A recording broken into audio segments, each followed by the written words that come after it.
satu dasar tentang pendekatan One Health. Ya.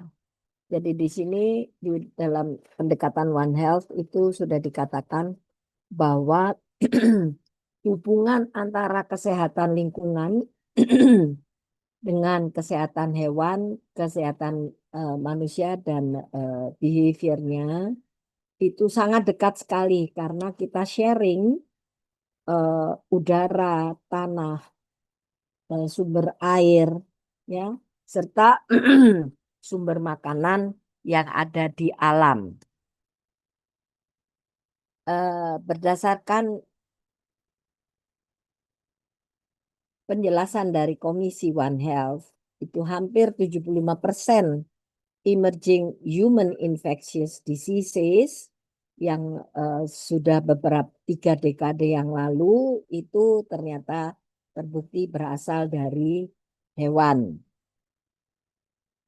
Nah, dikatakan di sini adalah kondisi lingkungan yang sangat buruk itu akan menyebabkan menyebarnya kontaminasi, polusi, dan kerusakan atau menurunnya kualitas air, udara, dan tanah sehingga menyebabkan adanya kemungkinan penularan cross kontaminasi antara hewan dan manusia.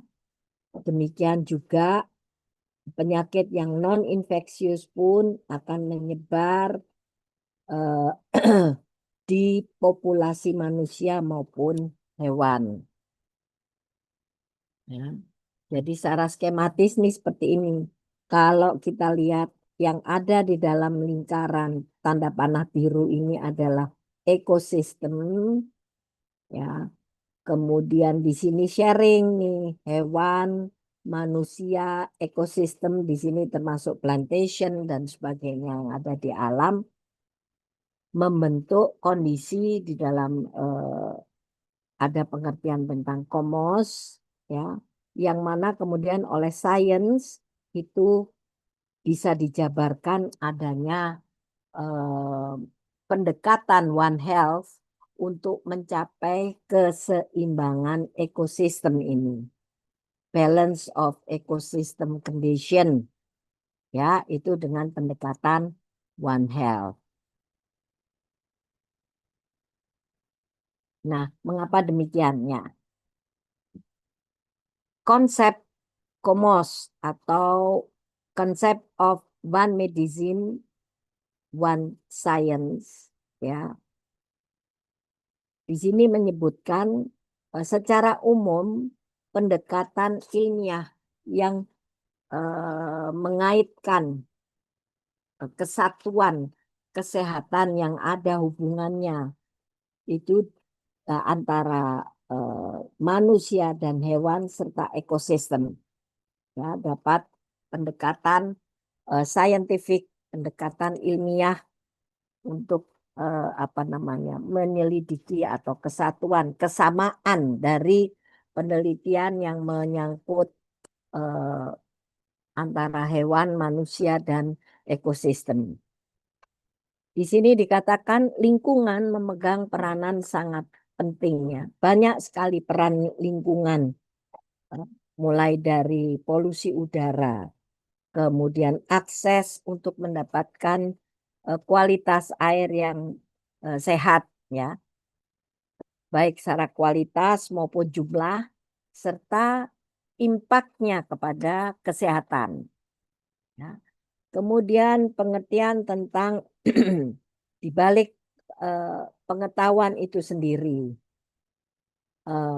kita dapat mengetahui bagaimana melakukan komunikasi yang efektif yang berpengaruh pada hubungan atau policy untuk membuat suatu policy terhadap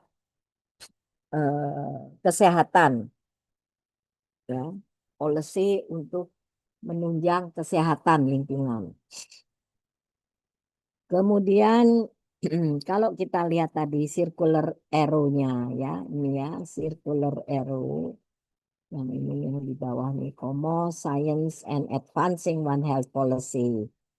Itu dapat kita lihat mengilustrasikan proses yang berjalan eh, secara berkesinambungan ya tentang policy yang bisa kita sesuaikan dengan kondisi ya karena apa namanya pengaruh itu perubahan di ekosistem itu terjadi terus-menerus ya sehingga policy ini harus disesuaikan untuk menunjang kesehatan, pengetahuan dan komunikasi yang penting ya yang inti dalam menentukan pengembangan policy ya khususnya policy ini kan diawasi oleh pemegang polisinya adalah pemerintah.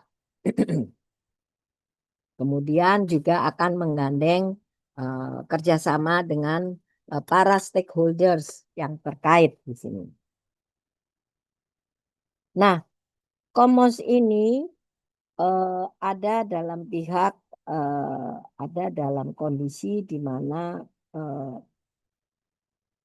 pengawasan intersection health ya kesehatan yang sharing antara antara apa namanya hewan, manusia dan alam ya dan menjembatani ilmu pengetahuan serta komunikasi antar human medicine ya ilmu kedokteran manusia kemudian animal medicine veterinary dan ecosystem or environmental health.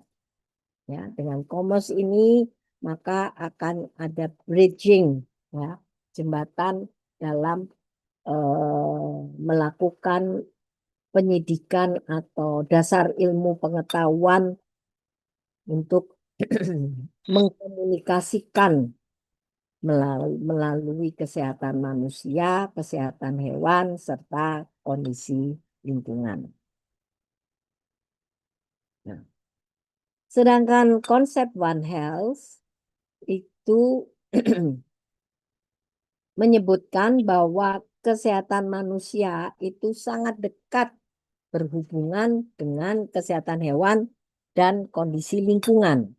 Ya, tadi sudah disebut hampir 75% dari emerging human infectious diseases pada 3 dekade terakhir itu berasal dari hewan. Oleh karena itu diperlukan interdisciplinary One Health approach, pendekatan One Health interdisipliner yang mencakup atau mengaitkan antara kesehatan manusia, kesehatan hewan, serta lingkungan. Sampai di sini ada pertanyaan? One Health itu kalau mahasiswa ditanya, oh itu lingkungan, oh itu ekosistem Bu, oh itu manusia, hewan, dan lingkungan. Iya apanya? Menyebutnya gampang tetapi menguraikannya seringkali keliru atau kurang tepat atau kurang jelas.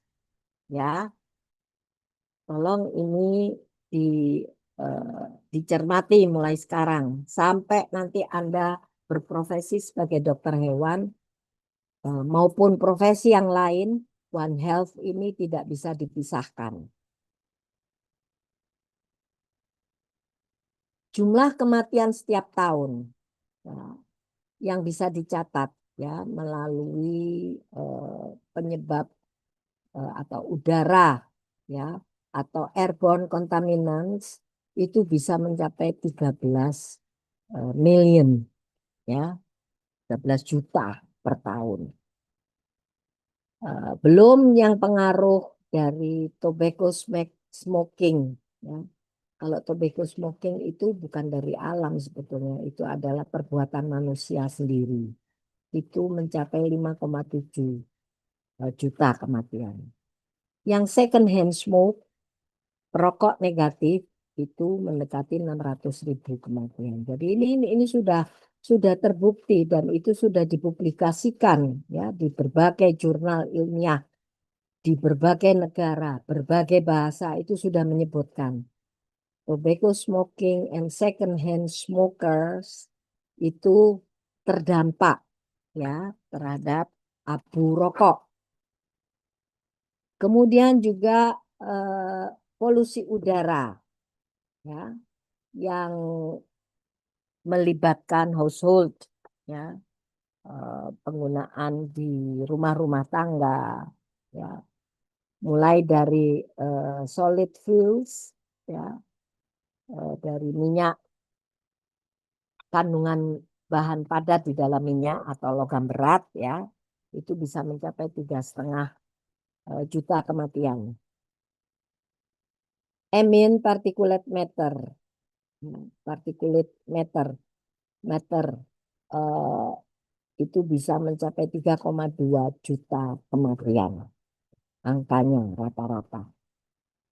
Sedangkan ambient ozone itu juga menyebabkan kematian hampir 200 atau disebut 200 juta kematian. Ini penelitian yang dilakukan tahun 2000-an ya. Sampai di sini ada pertanyaan? Silakan.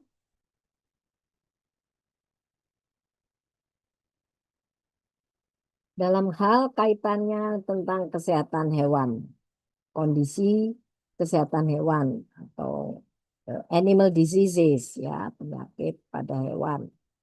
Ternyata diketahui canines ya dan humans itu share genetic and genomic advances.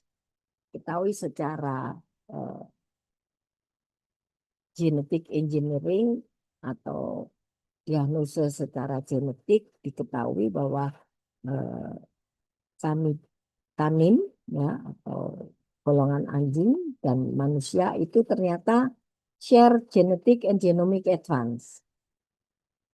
Dan ini yang menyebabkan juga sharing medical concerns tentang kesehatannya itu atau pengaruh penyakitnya itu juga sharing dengan disease risk ya risiko terkena penyakitnya itu mirip ya dan apa namanya penampakannya atau presentationnya atau apa ya penyakit yang sudah ada dengan gejalanya, dengan dampaknya, kemudian patologinya dan respons untuk terapinya itu juga sama, similar pada canine and human. Pada level genetik, humans and canine share similar chromosomal and gene organization. Ya, jadi pada level genetik ini yang perlu kita ketahui juga. Human dan canines itu mempunyai similar chromosomal and gene organization.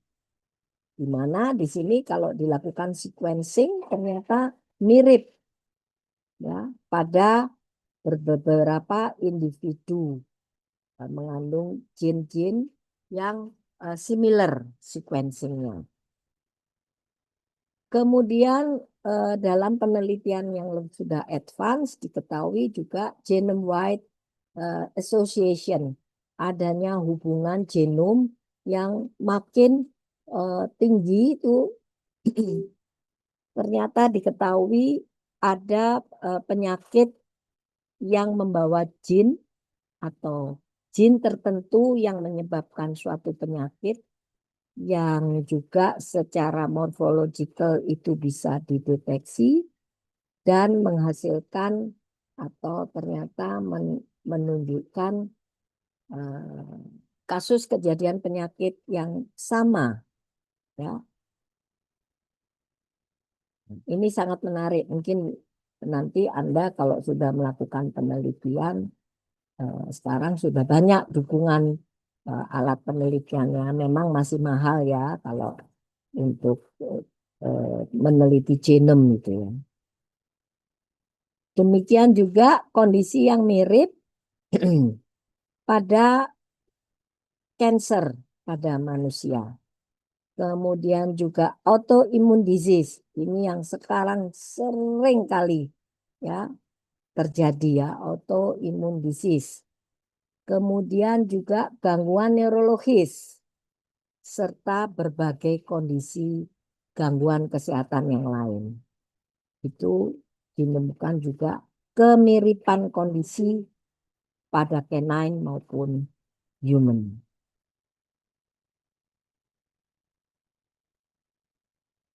Dari informasi tersebut di USA itu dikatakan eh, penghitungan secara simpel, sederhana saja. Status kesehatan pada suatu eh, negara itu bisa diperkirakan tentang untuk menghitung life at birth of its citizen. Angka harapan hidup ya dari suatu warga negara. Di USA itu diketahui pada tahun 1900 itu orang laki-laki itu mencapai 47 tahun angka harapan hidupnya. Sedangkan wanita lebih tinggi, 52 tahun. Kemudian tahun 1988 meningkat. Ya, laki-laki harapan hidupnya menjadi 70, sedangkan wanita menjadi 78 tahun. Di USA itu sendiri. Kenapa pada saat itu One Health approach, kemudian menjaga balancing kesehatan lingkungan antara hewan, manusia, dan di dalam ekosistem yang sama itu sudah tinggi. Bukan hanya di level governmental dan stakeholdersnya, tetapi masyarakat itu secara bersama juga melakukan atau menjaga kesehatan lingkungan. Contoh misalnya, kalau ada orang membuang plastik, ya kantong plastik sembarangan, apalagi kalau dibuang di sungai, itu langsung ditegur. Ya, masyarakat itu langsung menegur. Atau bahkan kalau misalnya di jalan raya atau di jalan tol ada mobil yang membuang sampah sembarangan, itu langsung ditegur. Ya, dan mereka apa namanya mau melakukan itu. Negara tetangga kita yang paling dekat ya, Singapura itu yang mengawali di Asia. Mem, dia memberlakukan fine apa namanya orang yang membuang sampah atau merokok di sembarang tempat itu akan didenda. Nah, karena dendanya tinggi, maka orang takut sehingga mereka itu bisa menjaga kondisi kebersihan lingkungan. Singapura sudah dari lama sebelum tahun 1990-an itu bersih sekali. Kemudian diikuti oleh Malaysia. Malaysia juga memberlakukan denda kepada para pelaku pembuang sampah sembarangan. Ya. Nah, yang saya heran adalah di Singapura maupun di Malaysia, di Hong Kong, ya, dan di beberapa negara di Arab sana, itu TKI kita itu banyak. Mereka ternyata di sana bisa ikut hidup di sana bersama karena bekerja di sana dan ikut menjaga lingkungan yang bersih. Ya, tapi kenapa di Indonesia sendiri tidak bisa seperti itu? Saya tidak mengerti faktornya apa. Apakah perlu dilakukan peraturan untuk fine ini? Selama ini pemerintah Indonesia memberlakukan denda itu kepada pelaku usaha. Ya, contohnya adalah emisi gas buangnya, kemudian limbah cair yang dibuang ke badan sungai, itu yang dimonitor.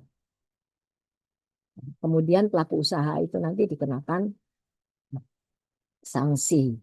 Walaupun sebetulnya sebelum mendirikan suatu usaha yang mengaitkan dengan adanya limbah yang dibuang ke lingkungan, itu ada aturannya. AMDALnya seperti apa? Analisa manajemen dampak lingkungan itu seperti apa? Kemudian bagaimana manajemen pengelolaan limbahnya?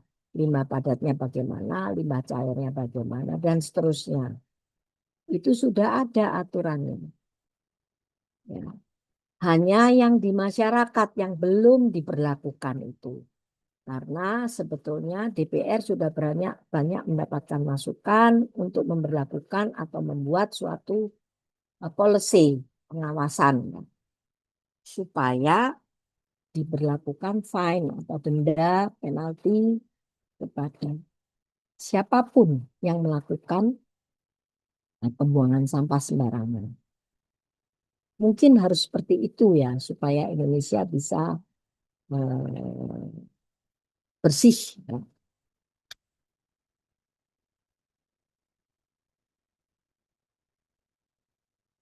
Ini ekspektasi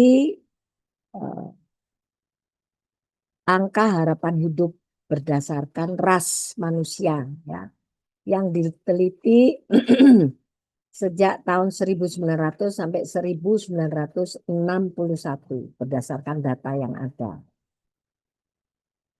Kalau kita lihat umurnya di sini hanya ada 2, newborn dan sekitar usia 20 tahun. Ini periode tahunnya 1906, setiap 2 tahunan ya. Kemudian orang kulit putih dan orang kulit hitam. Di mana ternyata orang kulit putih itu angka harapan hidupnya masih lebih bagus ya, lebih tinggi. Ya, dengan kisaran 15,6 lebih tinggi dibanding orang kulit hitam. Ya. Baik itu golongan umur newborn maupun golongan usia 20 tahun. Setiap tahun ini, setiap kurun waktu 2 tahun ya. Atau ini ada yang 11 tahun.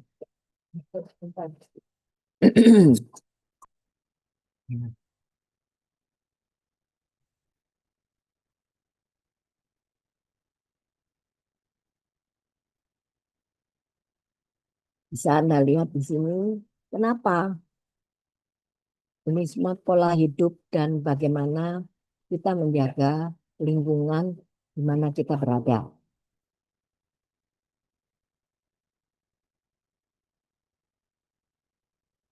Nah, bagaimana peran dari kesehatan lingkungan terhadap kondisi kesehatan hewan dan manusia? Pada saat terjadi perubahan lingkungan, misalnya disebabkan oleh meningkatnya apa namanya polutan ya, akibat aktivitas industri dan pertanian yang berkembang, itu akan menurunkan prevalensi eh, pesakitan, di mana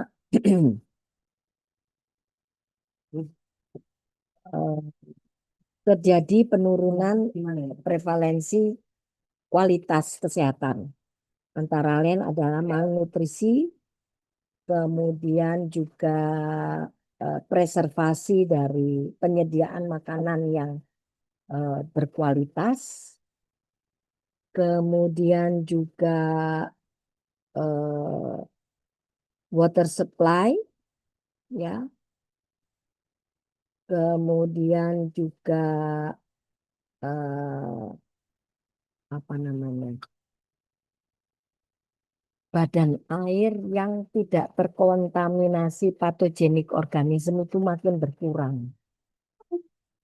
Dalam arti kata, kontaminasi mikroorganisme itu makin tinggi. Ya. Kemudian juga prevalence dari patogenik parasite and vectors. Juga smaller families itu bisa menghandle atau bisa menjaga kesehatan rumahnya lebih bagus. Better housing and smaller families itu ada hubungannya. Dan peningkatan kemungkinan adanya eh, pendidikan, perbaikan kualitas pendidikan atau jangkauan masyarakat yang dapat mengenyam pendidikan itu semakin tinggi. Itu berdampak terhadap kondisi kesehatan lingkungan. Karena semakin tinggi pendidikan, maka dia akan mempunyai kesadaran yang semakin baik untuk bisa menjaga kesehatan lingkungan.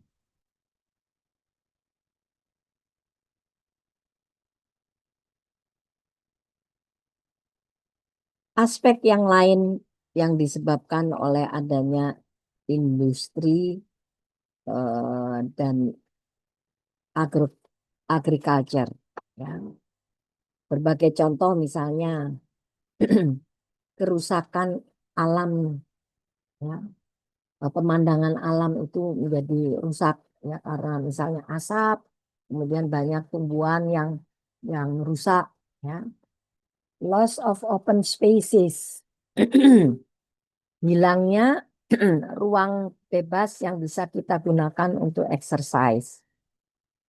Makanya sejak Bu Risma ini cukup, nah, Bu Risma sangat sangat sadar akan menjaga kesehatan lingkungannya, di mana sekarang banyak ruang bebas atau apa ya, kondisi alam di Surabaya waktu itu menjadi lebih banyak ruang bebasnya untuk bisa dinikmati oleh warga untuk apa namanya, goes, untuk maraton, untuk lari, untuk bermain anak-anak dan sebagainya. Ya. Kemudian rusaknya natural habitats of many species. Tentu saja ya kalau yang paling gampang itu adalah hutan kota. Hutan kota, hutan kota itu kalau eh, hilang, maka kicau burung di tengah kota itu menjadi eh, sangat berkurang. Anda bayangkan ya, cendrawasih, burung nuri, betet, ya, itu banyak. Itu katanya itu kekayaan alam Indonesia di Indonesia eh, Timur, ya. Tapi kenyataannya di Australia itu kakak tua, kakak tua itu terbang di antara pemukiman rumah masyarakat. Anda bisa bayangkan. Kakak tua jambul merah, jambul kuning, jambul biru, berbagai macam. Ada burung beo, ada berbagai macam. Anda bisa lihat ya di, di IG maupun di apa namanya YouTube, ya. Anda lihat dunia burung di Australia itu seperti apa. Anda bisa bayangkan Indonesia yang begitu luas, hutannya masih banyak waktu itu. Sekarang sudah banyak ditebang. Kenyataannya sekarang saja di tengah kota di Surabaya aja kita susah ya mencari eh, burung-burung yang umum ada di sini. Misalnya burung gelatik itu sudah jarang saya lihat. Waktu saya masih kecil banyak sekali burung gelatik di sekitar rumah. Burung gereja.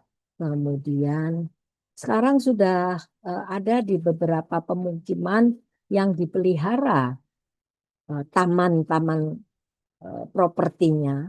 Itu Anda mungkin masih bisa lihat ya, misalnya di daerah Pakuwon, di daerah Ciputra. itu sudah bisa dilihat di sana banyak sekali burung tekukur, kemudian ada juga eh, jenis-jenis burung yang dulu menghilang sekarang mulai timbul. Cuman kalau burung gelatik itu yang biru abu-abu, paruhnya pink, itu sampai sekarang saya belum menemukan. Ya, kalau saya lihat. Kemudian, hmm,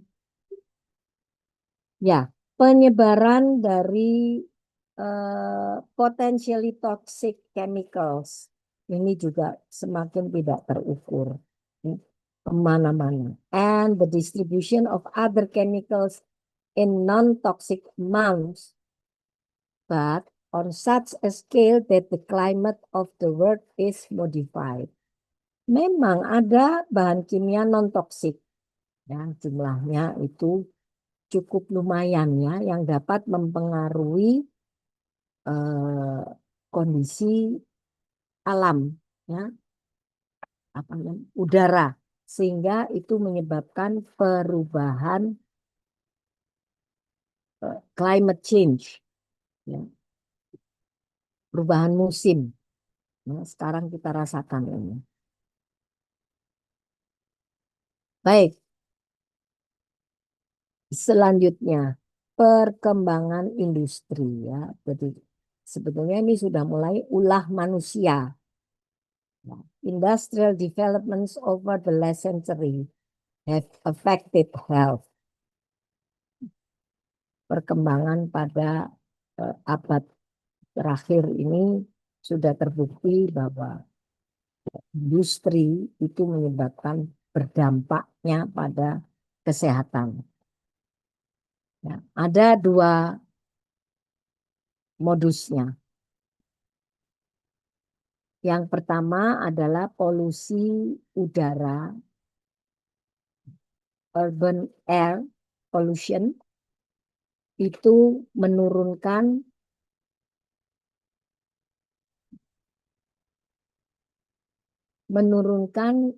eh,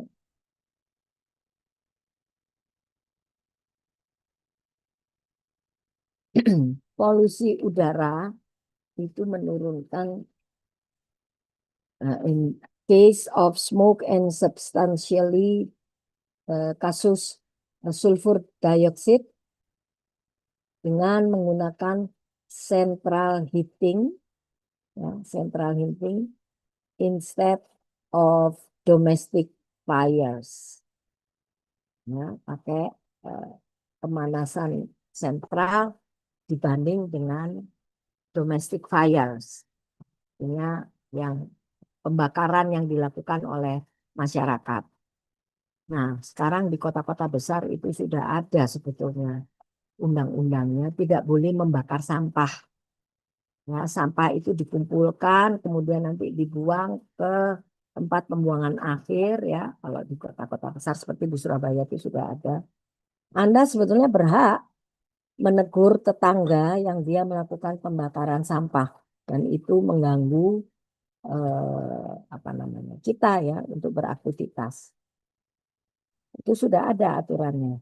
Karena sudah terbukti dengan central heating itu bisa menurunkan polusi udaranya dibanding domestic fires kalau masyarakat membakar sendiri.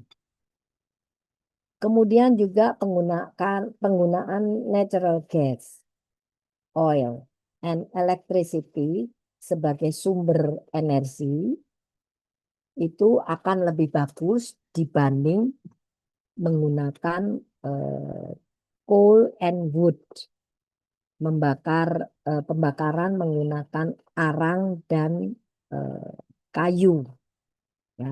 Itu lebih bagus menggunakan natural gas and oil and electricity. Walaupun masih ada ya apa namanya polutannya udara itu. Dan dengan pengendalian eh, gas emission, mengendalikan gas emisi kalau digunakan pembakaran dengan arang Itu ya pengendalian oleh pemerintah tentunya ya. Ini juga akan menekan polusi udara. Yang kedua, jadi yang pertama tadi ya penggunaan sumber daya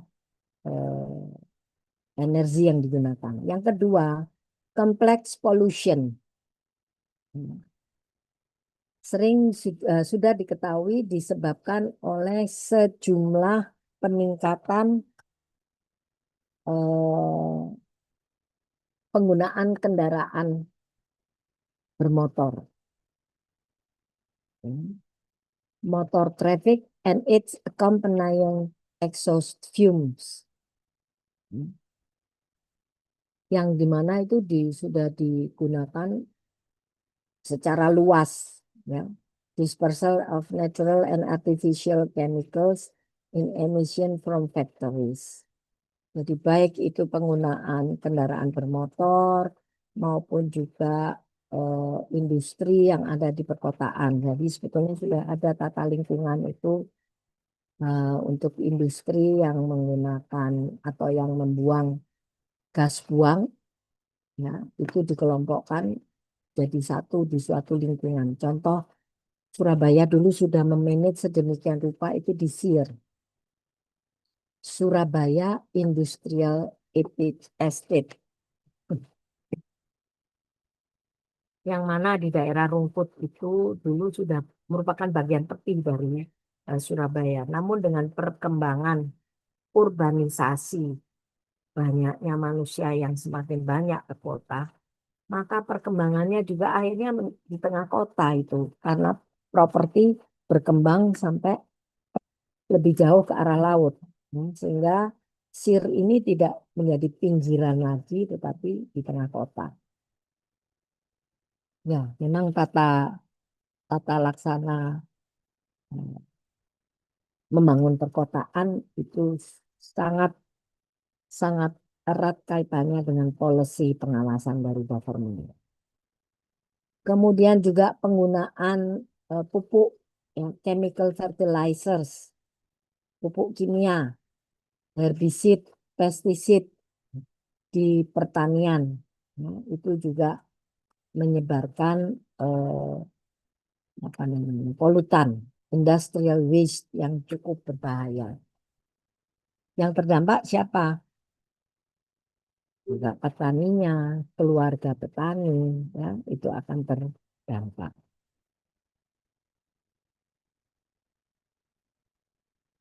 Kondisi kronis dari kesehatan lingkungan. Major factor in the overall rise in expenditure of health is the increasing prevalence and rising treatment cost for chronic condition. Jadi kalau sudah kronis polutan yang ada di lingkungan, maka itu akan meningkatkan biaya. Biaya untuk treatment lingkungannya. Ya. Di sini dikatakan tahun 1997 sampai 2006 kontribusi kontribusi untuk penggunaan Medicare.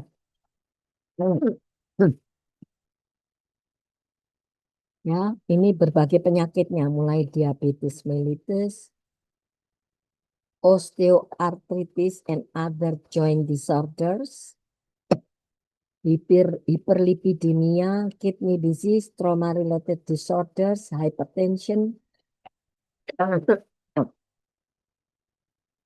Ya, aku tak minum dulu.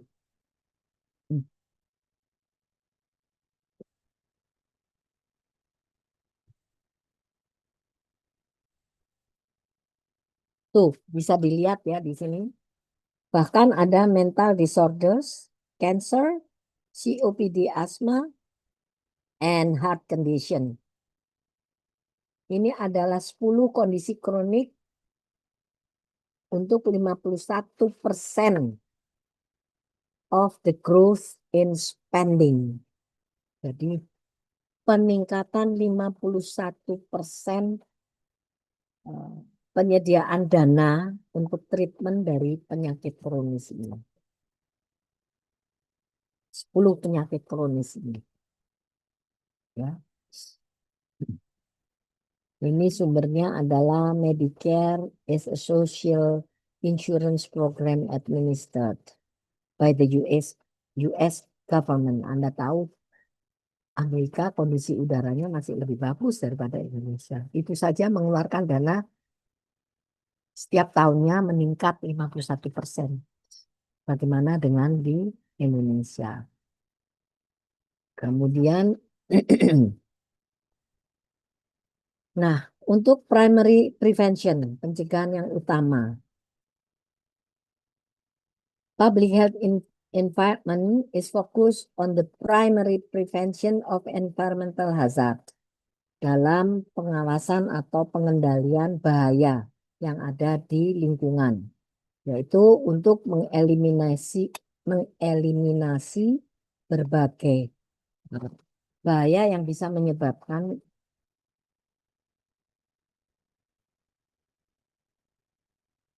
bagus. Ya, ya, pagi. Ini saya masih kuliah kesering. Oh ya, saya kirimkan. Ya, saya baca setelah. Oke, thank you, saya kirim.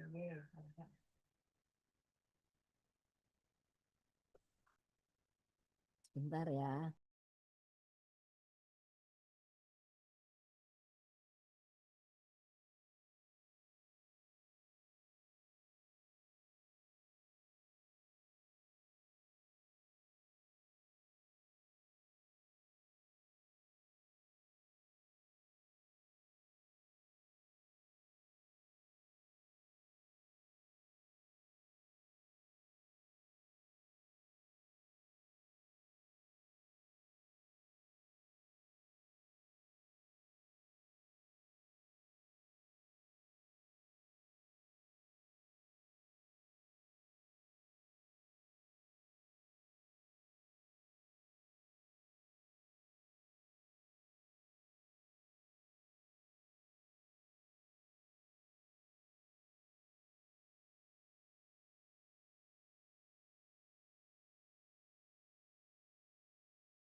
Baik, sudah Anda baca ya ini ya.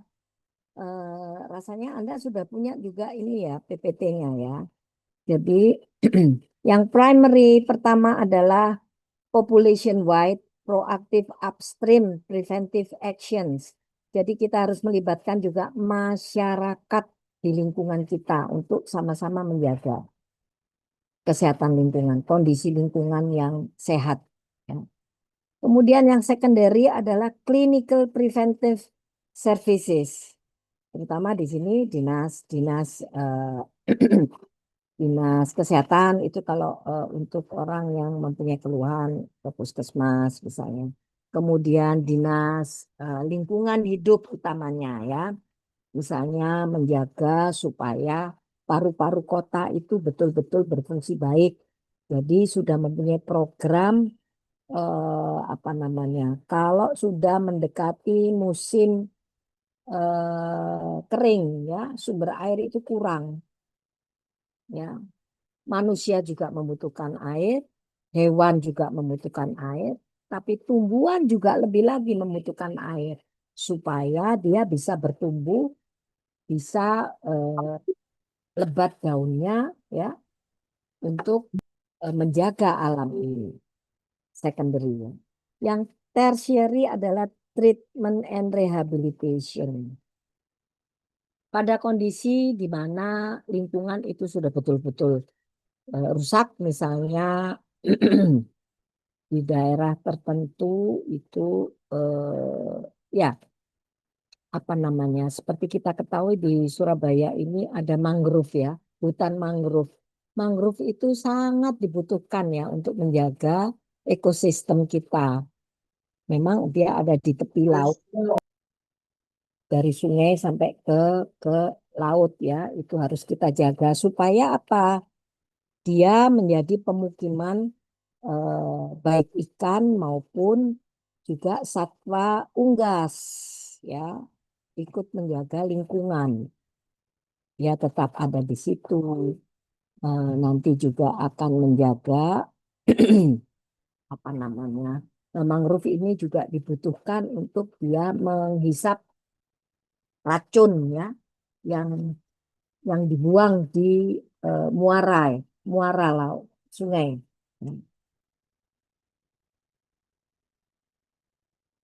Ya, jadi primary prevention ini adalah unhealthy condition never occurs. Jadi sebelum lingkungan rusak itu kita harus menjaga ya.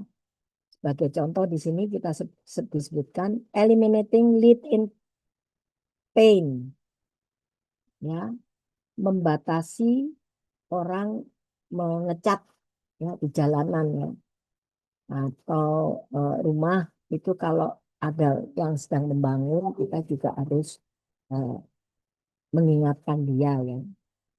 Stop use of asbestos. Asbestos itu nggak boleh lagi loh dipakai. Tetapi di Indonesia ini saya lihat kalau saya jalan-jalan ke pedesaan itu masih digunakan ya untuk atap peternakan atau ya masih banyak digunakan. Sebetulnya itu sudah nggak boleh. Di luar negeri itu sudah dilarang. Kemudian eliminating mercury in medical devices. Membatasi penggunaan eh, bahan-bahan yang berunsur merkuri, terutama juga apa namanya limbah yang banyak mengandung merkuri. Kemudian juga eliminating indoor smoke, karena asapnya itu akan residunya itu berbahaya untuk semua yang menggunakan ruangan tersebut.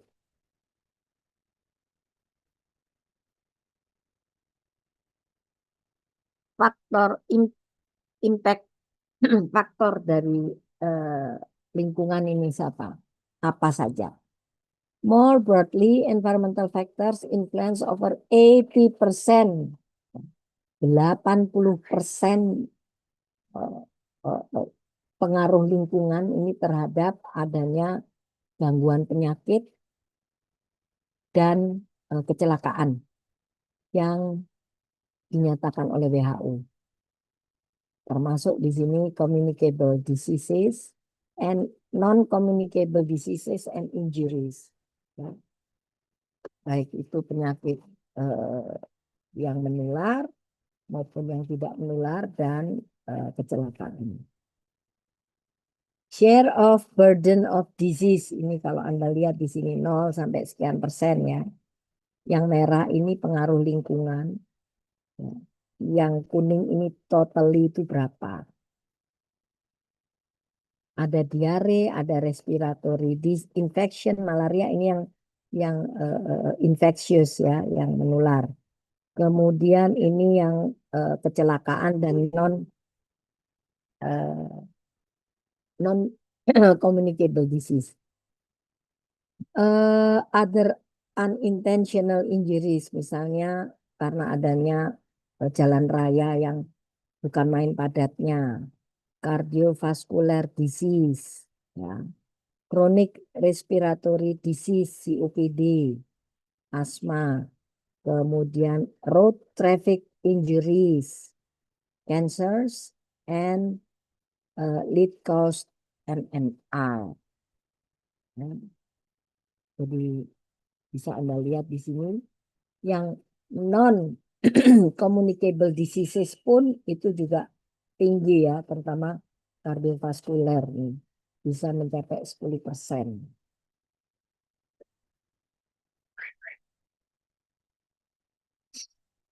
Oke.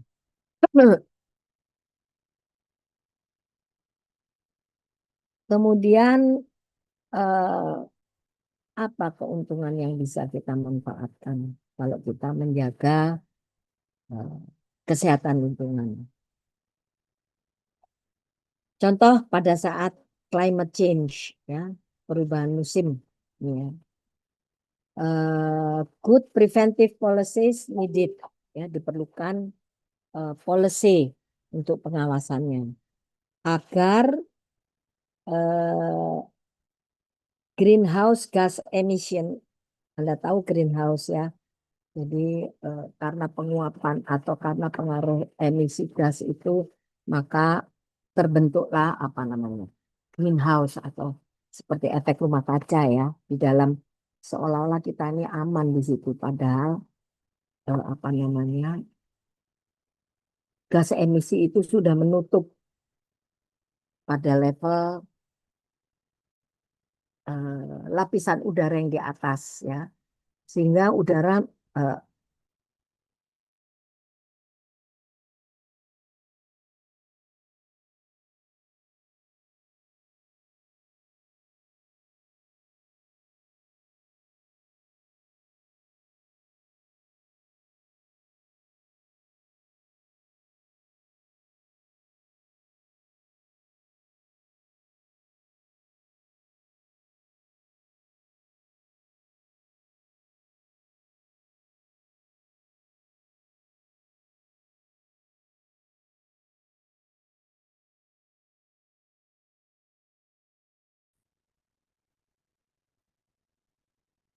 saya kepental deh nih.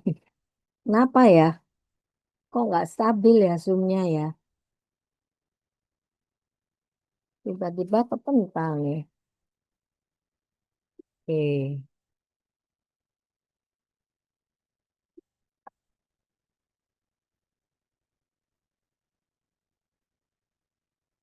masih bisa baca ya.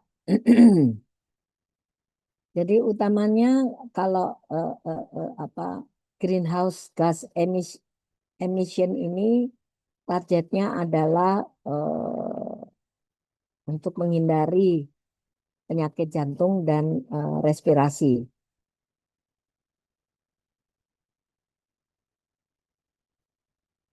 Good climate change itu bisa dengan preventive policy-nya, misalnya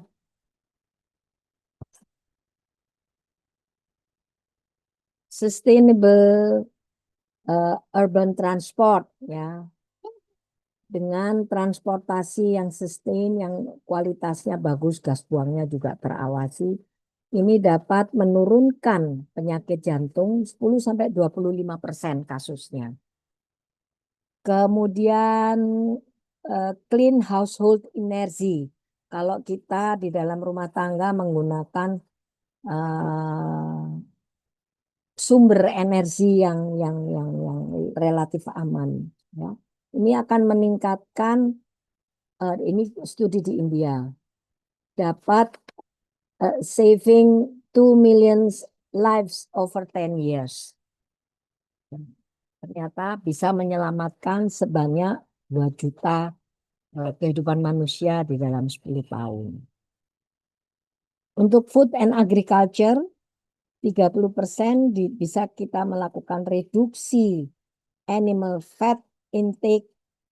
Ya, kalau 30% animal fat intake itu kita kurangi, ya, could cut heart disease by 15%.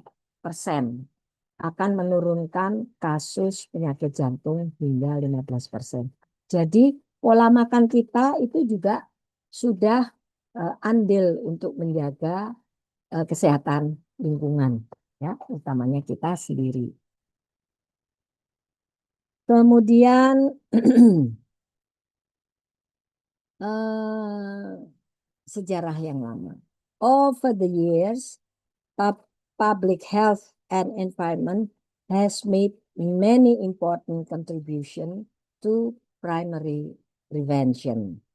Nih bisa Anda baca nanti ya, mulai kondisi ekonomi, demografi, social, biological, physical, ya, pengaruhnya terhadap healthy environment for people, ya, jadi bisa menunjang lingkungan itu menjadi bersahabat, ya, udaranya, sumber air, sumber makanan, komoditi energi, kemudian juga berbagai dinas atau stakeholders, ya, housing and urban development ini bisa menjaga healthy environment for people.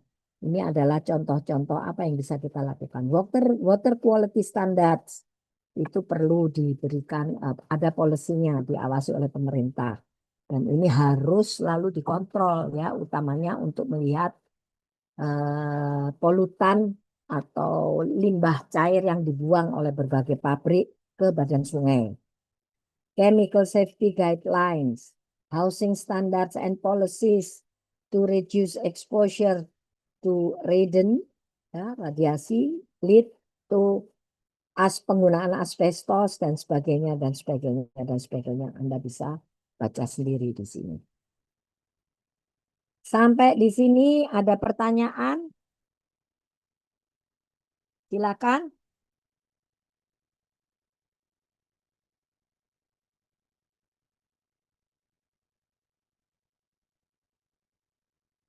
Silakan atau Anda nggak ngerti mau tanya apa?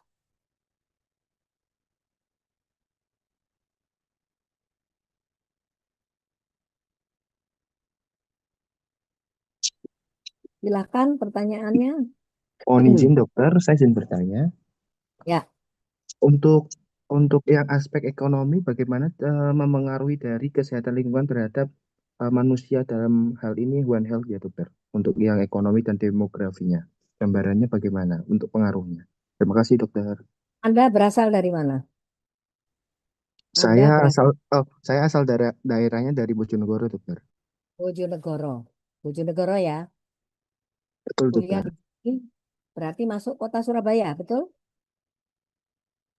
Betul dokter. Betul. Atau. Nah, yang masuk kota Surabaya itu bukan Anda sendiri. Di UNAR ini banyak mahasiswa yang dari luar kota, satu. Belum universitas yang lainnya. Ya, tentu saja ini akan mempengaruhi penyediaan fasilitas untuk Anda, supaya Anda nyaman belajarnya. UNER juga membuat fasilitas, ada asrama mahasiswa, tapi nggak nyukupi, sehingga Anda harus cari kos-kosan ya, betul ya? Sehingga akhirnya ada kampung kos-kosan, ya, dengan berkembangnya perguruan tinggi, berkembangnya kampus kos-kosan ini, maka berkembang roda ekonomi di situ, paham? Anda kalau kos di situ, mungkin kalau mahasiswanya atau mahasiswinya rajin, Anda cuci sendiri ya.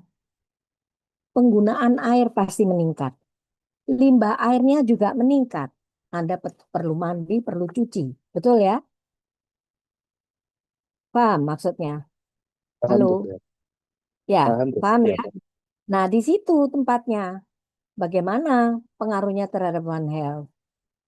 Ya, kalau Anda masuk ke Surabaya di sini, Anda ikut menikmati udara di Surabaya, ikut menikmati penggunaan sumber air, maka Anda juga harus menjaga penggunaan air seefektif, seekonomis mungkin. Contoh paling simpel, Anda hidup di tempat kos-kosan sharing, ya, sharing. Anda ikut menjaga di situ. Siapa yang belum matiin lah airnya? Ini loh sampai amber-amber. Satu. Kedua, penggunaan sabun. Sabun mandi maupun sabun cuci apalagi. Dulu masih bisa kita melihat ada masanya waktu itu. Anda kalau lewat dari kampus UNER mau ke Balai Pemuda, ya itu Anda lewat SMA 4, lewat atas, kemudian turun belok kanan ke Jalan Pemuda. Itu kalau Anda lihat sungainya di situ, itu berbuih sampai tinggi sekali busanya. Itu akibat apa? Akibat kegiatan ekonomis masyarakat. Entah itu dari pasar unggas hidup, pasar tradisional, pasar basah yang di Keputaran itu. Karena pabriknya jauh, pabrik nggak sampai sedekat itu di situ. Tapi kok sampai seperti itu, apa namanya, busanya. Sebelah kiri ya, jadi kalau Anda turun dari viaduk, belok ke kanan, sebelah kiri itu busanya bukan main. Jadi roda perekonomian suatu wilayah itu akan meningkat dengan makin banyaknya pendatang. Paham ya? Masing-masing pendatang ini butuh tempat untuk tinggal, butuh air untuk hidup. Dan dia juga membuang limbah. Tentu saja ini juga meningkatkan kebutuhan dalam hal perawatan lingkungannya. Gitu ya Mas ya? Baik, Paham? dokter. Baik, dokter. Terima kasih banyak, dokter. Oke. Satu lagi contoh kampung eh, urbanisasi. Aku nggak ambil contoh mahasiswa kok. Mahasiswa aja Bu Suli ini mendiskreditkan mahasiswa. Saya tidak mendiskreditkan mahasiswa. Anda mencari ilmu itu memang wajib. Tugas Anda sebagai kawula muda, sebagai penerus bangsa untuk tetap bisa atau siap menerima tongkat estafet dari kita yang tua-tua ini. Anda nanti yang melanjutkan untuk memelihara negara ini. Nah, untuk itu Anda juga harus pandai-pandai menjaga supaya ekosistem tempat Anda berada itu tetap sehat, supaya Anda tetap sehat, nggak sakit. Gitu ya. Contoh lagi, perkembangan industri. Pasti banyak buruh yang datang ke sana. Ya, buruhnya banyak, butuh tempat tinggal, maka banyak bertumbuhan tempat kos-kosan buruh di sekitar situ. Kebutuhan air meningkat. Kalau drainasenya nggak bagus, maka itu bisa terjadi banjir pada saat musim hujan. Dan seterusnya, dan seterusnya. Jadi impaknya itu memang nggak terasa langsung. Tapi pasti Anda pun juga misalnya dari Bojonegoro ke Surabaya. Anda kos di sini, pasti Anda cari kos itu kan yang punya atribut atribut khusus ya. Misalnya pertama yang dekat dengan kampus, sehingga aku nggak susah-susah ke sana. Mungkin aku hanya perlu jalan kaki sambil olahraga atau hanya naik sepeda, ya. Tapi mahal. Ada yang kos kamar include di situ kamar mandi di dalam, ada AC-nya, sudah ada tempat tidurnya, sudah ada mejanya, sudah ada lemari, gitu kan? Anda mencarinya kan seperti itu. Tapi semuanya itu ada kaitannya dengan harga kosnya tentu saja. Ya Pak, iya. Halo. Mas, siapa tadi yang tanya? Iya, dokter, betul. Ya, udah tahu ya. Gitu. Jadi saya berharap Anda bisa menguraikan seperti itu. Ada lagi pertanyaan lainnya? Silakan.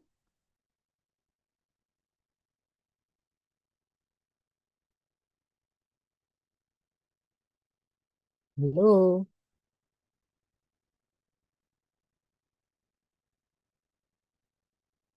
Kemudian semakin banyak manusia datang ke suatu wilayah, densitasnya semakin padat. Maka ada kemungkinan penularan penyakit juga semakin efektif. Ya. Sehingga penggunaan obat untuk mencegah maupun mengobati sakit itu makin tinggi. Itu sudah berdampak ekonomi. Ya, oke.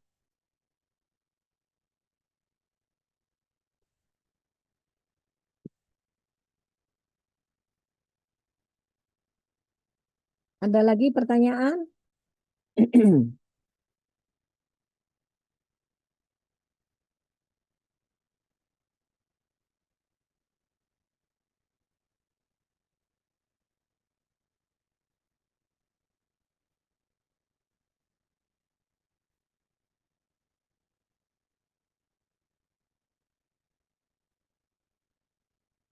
Perubahan di global, ya, perbedaannya apa? Environmental hazard, bahaya dari lingkungan tidak sama pada sebagian atau di berbagai wilayah di dunia ini.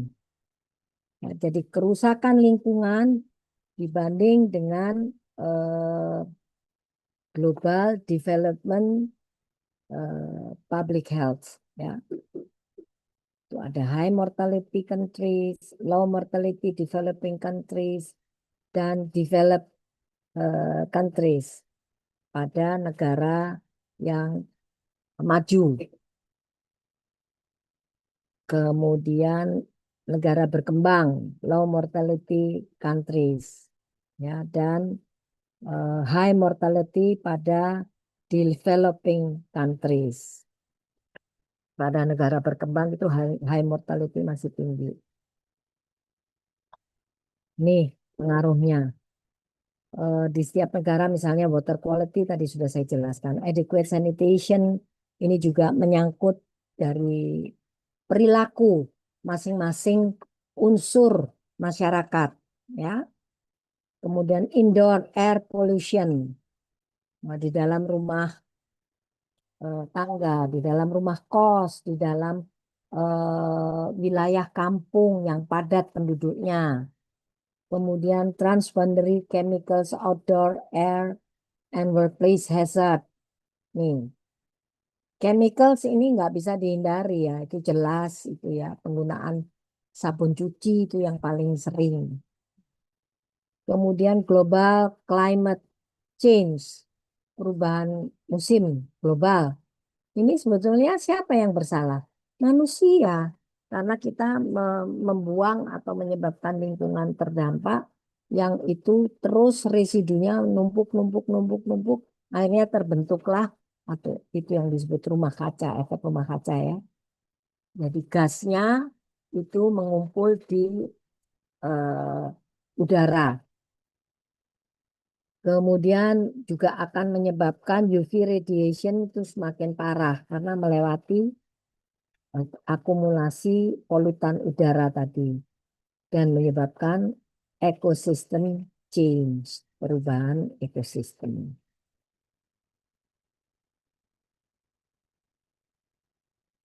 Kemudian eh, attributable fraction of risk factor, faktor risiko. Ya.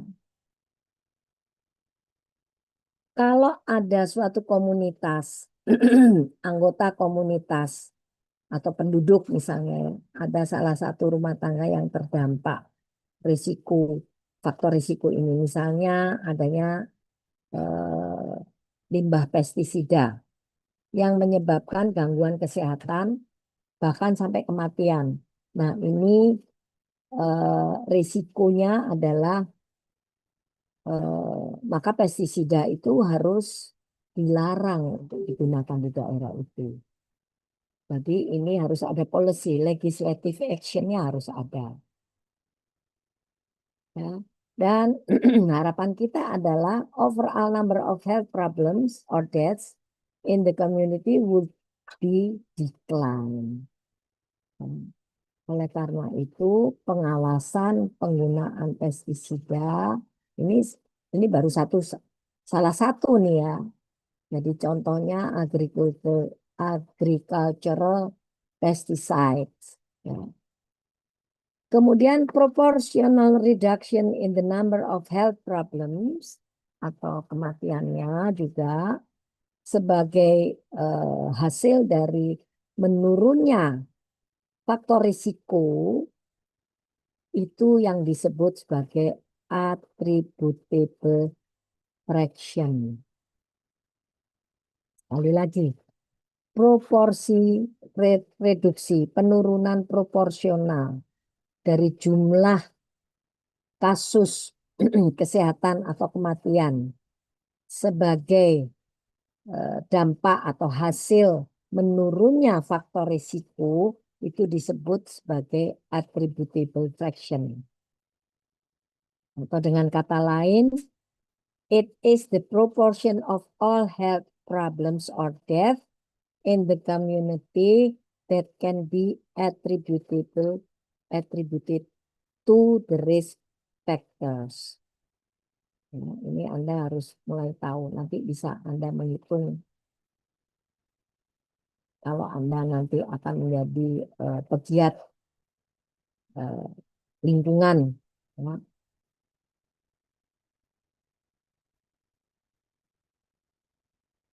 Nah, ini cara menghitungnya nih.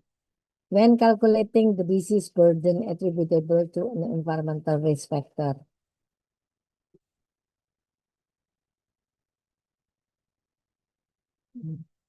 Bagaimana atau kapan? Kapan kita bisa menghitung? The simplest case is when exposure to the risk factor can be reduced to zero. Ini yang paling gampang kalau bisa dihilangkan sama sekali. Reduce to zero itu paling mudah. But this is not always achievable in practice. Tapi pada praktisnya menghilangkan sama sekali total dampak faktor risiko itu nggak bisa. Nih contohnya nih. Outdoor air pollution, ya, polusi udara di luar oleh particulate matter, ya, ini. Itu nggak bisa kita kita nolkan, itu nggak bisa, cannot be reduced to zero, ya, karena sudah menyebar kemana-mana. Karena apa? Along with the particulates emitted by fossil fuel combustion, airborne particulate matter also occurs naturally. Jadi double. Secara natural itu juga terjadi, kemudian ditambah lagi dengan partikulat gas, emission gas. Untuk alasan ini, analisis terhadap apa namanya, how much disease burden would decrease if exposure to risk factor were reduced. Jadi ini nanti kita bisa menghitung. Ya. Walaupun hanya mereduksi, menurunkan saja, tapi bukan sampai nol. Ya. But to some achievable level, the counterfactual or baseline level itu sulit dicapai. Jadi hanya perkiraan ya, perkiraan saja.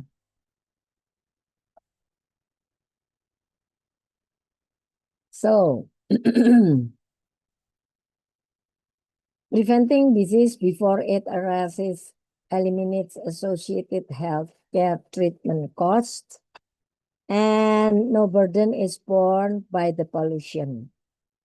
Jadi mencegah penyakit sebelum ada apa namanya, pengaruh atau bahaya risiko itu terdampak, itu kosnya akan lebih murah. Beberapa intervensi yang bisa dilakukan secara umum atau sustainable umumnya misalnya achieving a longer term impact on health compared to medical treatment. Jadi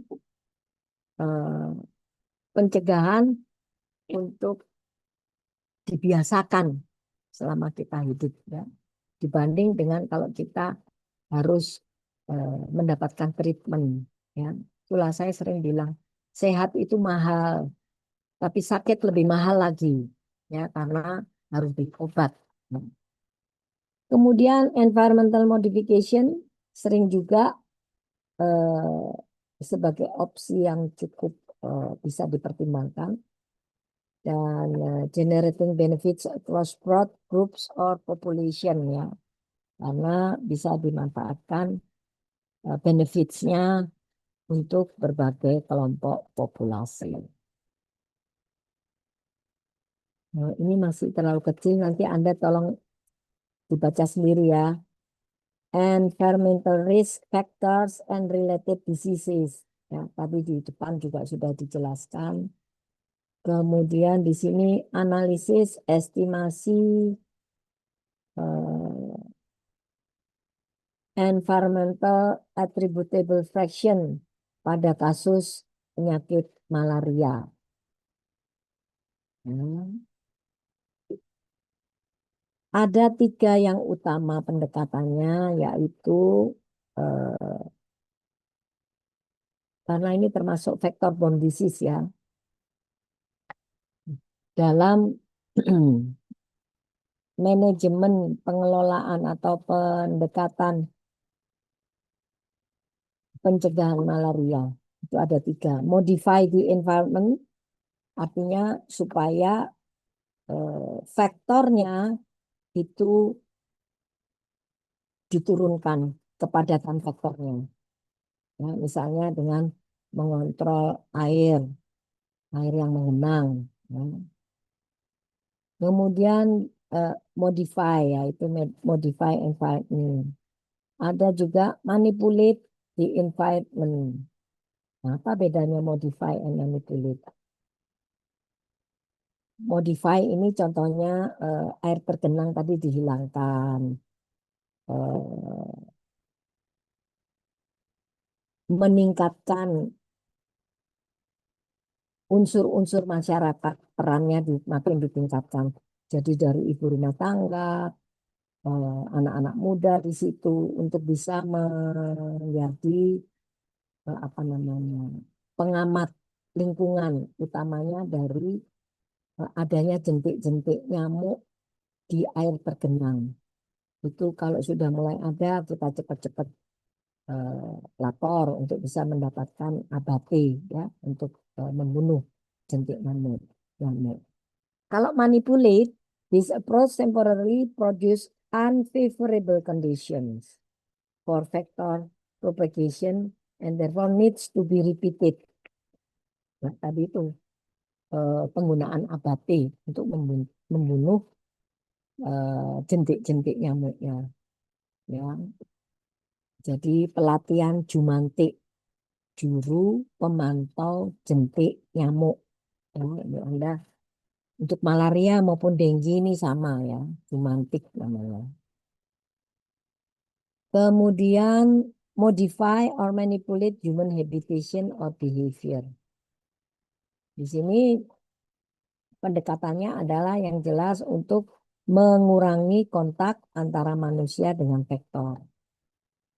Ya, kita tahu vektor malaria itu malam hari ya. Jadi pakailah baju yang melindungi kulit, tidur pakai kelambu. Intinya adalah mencegah gigitan nyamuk atau pakai mosquito repellent yang disemprotkan ke tubuh kita. Ya.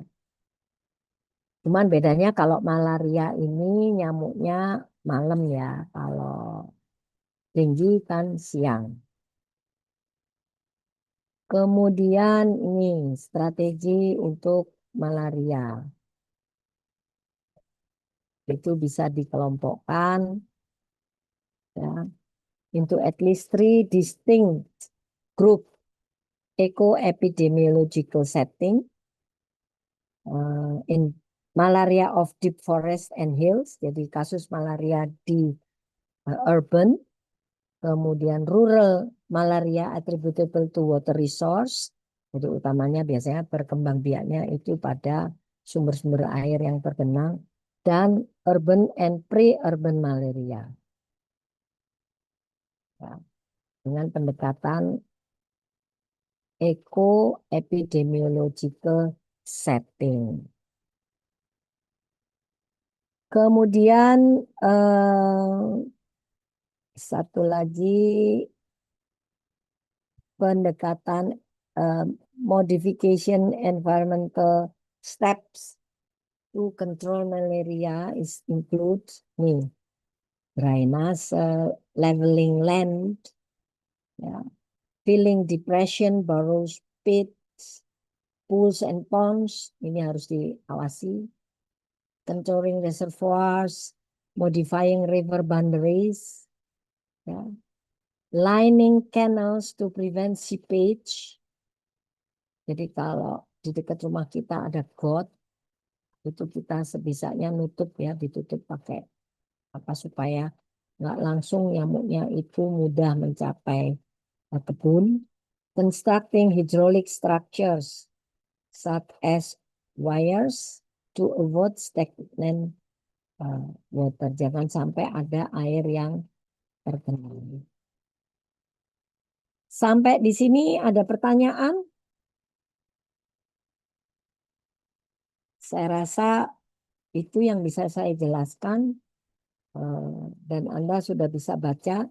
Saya tidak perlu memberikan ini ya, karena Anda sudah punya. Baik, ini saya lihat participants-nya 84. Untuk absensinya tolong Anda hubungi Dokter Dadi ya sebagai PJMK-nya.